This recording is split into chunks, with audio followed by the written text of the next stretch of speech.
Now, you signed a letter with Chairman Nunes about 3 weeks ago asking the intelligence community about unmasking. That's when someone incidentally picked up in surveillance is named by official name and not just Citizen A in intelligence reports. I guess the question that Nunes is asking, or suggesting that we should be asking in the media, who unmasked these Trump advisors, and is it possible that any of this unmasking was being done for political reasons instead of for legitimate ones?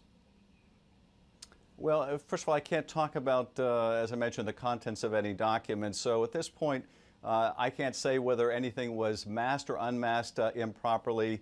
I can say this: in the ordinary course of what we do as an oversight committee, we look at exactly these issues. If the White House had any concern about whether minimization was used properly or unmasking was used properly, or there was improper incidental collection or how it was handled, that is material that should be given to us in the ordinary course of affairs. It doesn't need to be done, by night through stealth at the White House.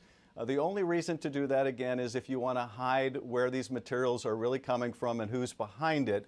And I think, part of the reason why that was done is this effort to deflect attention from the Russia investigation, to raise other issues, to effectively create a cloud through which the public cannot see what's at stake here. And what's at stake here is a foreign intervention in our election, a very serious issue about whether U.S. persons were involved, an investigation that's being conducted by the FBI into possible coordination with the Trump campaign.